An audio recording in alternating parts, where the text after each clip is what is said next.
Hello everyone, my name is Tim Owens and I am doing my research project over the drive cam policy at Oklahoma Natural Gas / One Gas. The drive cams were a camera that was installed into company vehicles roughly 9 years ago. They were put in to monitor driving. The camera isn't always recording, but certain events, slamming on your brakes, accelerating too fast, wide turns, rocking the vehicle, will cause the camera to record for 8 seconds, 4 seconds before and then 4 seconds after. And basically the supervisors would look at those and they would coach on any driving habits that they thought you needed to change, and they'd conduct it with a score. I think the scores go from 1 to 50. Of course, 1 point is nothing, and if there's nothing to it, you were doing everything right, then you got a score of 0. A little history of One Gas. It was branched out of One Oak in 2013. Oklahoma Natural Gas has been around for 102 years, but they branched out and bought themselves out of One Oak and created their own company.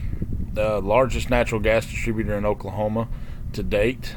We've won the award for J.D. Power and Associates for the last 6 years, and they employ over 800 employees statewide. The significance of this study is we've had a lot of issues where employees have been getting disciplined due to the drive cam, and I wanted to look back at the history of it and kind of see why we've come to that after all these years. As I said before, it was put in as a coaching device to coach employees on driving habits, and now it seems as if when those driving habits happen, even if the camera's not set off, they are going back and they're paying the drive cam company to send a recording for the entire day, and then they have been nitpicking the camera and using that as discipline for employees who didn't actually set the camera off. There's other significant areas I've looked at that I've looked in a lot of different technology in just regular vehicles, and I want to look at the evolution of that and what the purpose of it was. As for some driver assist and some alarms that'll go off in vehicles, basically we're looking at the fact that technology is being relied on more than it ever has, and just our actual awareness while we're driving has gone down because we're actually using the technology as not just an assist, but we're relying on it way too much. The current use of the drive cam is coming into question because employees, like I said earlier, have been getting disciplined over it, and severely disciplined. We're talking people are getting suspended, people have even gotten fired over minor offenses when they have not set off the camera. Talking with other employees, I've found that their concerns are warranted. I am a Smith driving instructor for the company, so I'm the one who gets to recertify most of these employees when they come through. And I have realized now that we do have an issue that I'm glad this project is something I can use, and I'm going to actually use it with my company as well. On my literature that I use for this project, I looked at a lot of our internal stuff, looking at One Gas statistics of driving and comparing our driving as to now as to the year before we had the drive cams. And our driving has gotten better.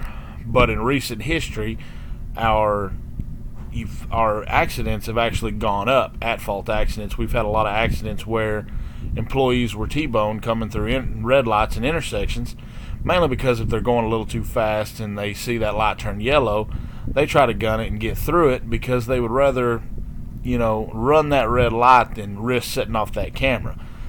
Setting off the camera would result in possible discipline, and in their mind, it's like the only thing we need to do is prevent the camera. They don't think of the actual issues that can occur by running that red light. And we have had vehicles get T-boned. We've had guys get hurt. On the articles that I researched through EBSCO, the search on EBSCO, I found a lot of studies where they use the technology and people are actually taking that technology to a further level. Driver assist being one where I actually talked to someone who said that they had too much to drink and their car drove them home. I don't understand why anybody would use that technology for that, but that's leaning too much, and that's taking your life and others' lives in the palm of your hands by not using your own common sense.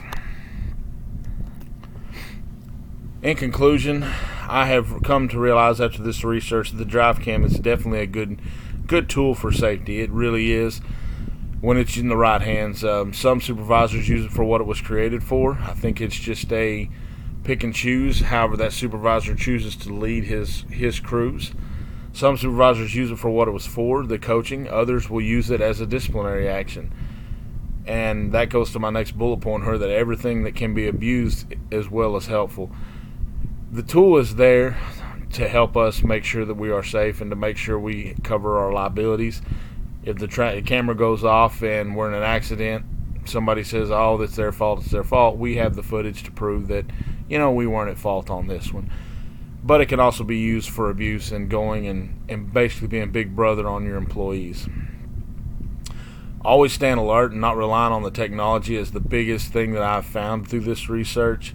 Is if we rely on our technology too much in our vehicles and get away from what they were designed for, as to help us with our regular daily task of driving, which is not an easy task, especially in the metro areas.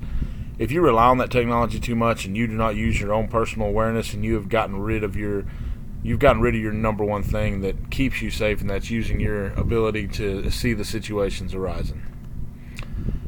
Here are a list of the sources that I used, the articles I used on accident and analysis prevention, and just what the kind of technology I looked at to compare to the drive cam that we have with the company.